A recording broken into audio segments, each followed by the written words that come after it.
pertama, log A base zy. Kalau darab, kita boleh separatkan jadi tambah. Okay, contoh untuk example yang pertama ni, log 10 base 12. Kita separatkan dia 3 darab 4. So, kita tekan kalkulator, dapatlah jawapan 1.07918.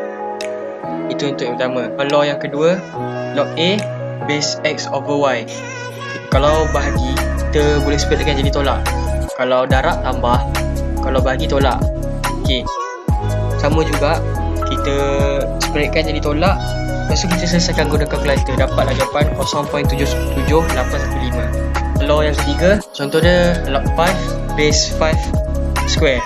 Kita tahu yang base tak boleh ada kuasa kat atas ni, so punya kuasa kita kena pindah depan. Jadi 2 log 5 base 5. Disebabkan dia punya base sama dengan dia punya log tu, jadi 1 sebab dia punya nilai dia sama. Jadi 2 darab 1 sama dengan 2. Untuk law yang terakhir, kita nak samakan dia punya base. Contoh log 2 base 4, kita nak tukar kepada 10. So ini dia punya formula dia, log 10 base 4 log 10 base 2. Kita buat macam ni, so kita dapat 2. Itu saja. Okay, sekarang kita akan teruskan dengan soalan. Log 10 bracket 1 minus 2 over y bracket equal to log 10p minus log 10q. In this equation, the car with y years of usage and price RMQ will drop to RMP after being used for X years. The car is bought at 100,000 ringgit, has 20 years of usage. The price of the car drops to 10,000 ringgit. Find the years of usage for the car. Okay, first kita salin soalan dulu.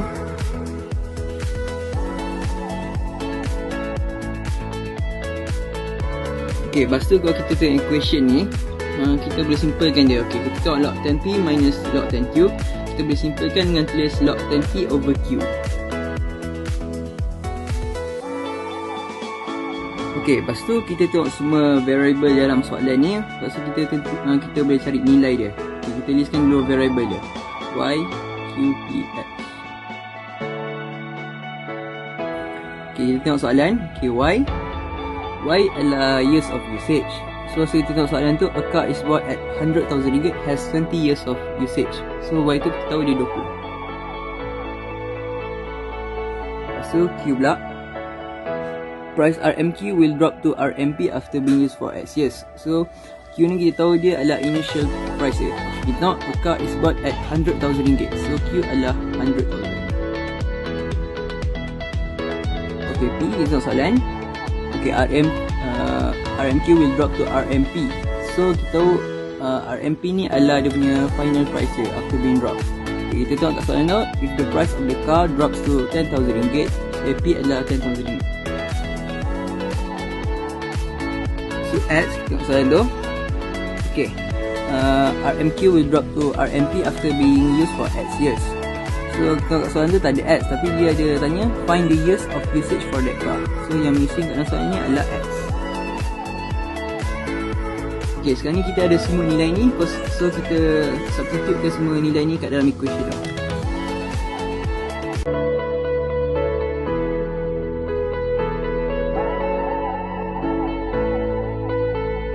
Okay, sekarang ni kita ada semua nilai ni, so kita continue calculate dia.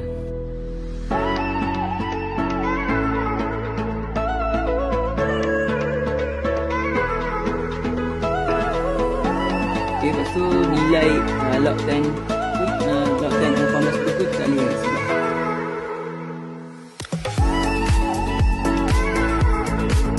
So X yang kita dapat 1.8.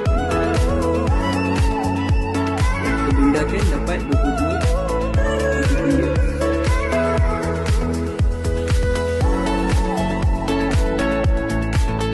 See you walking down the boulevard.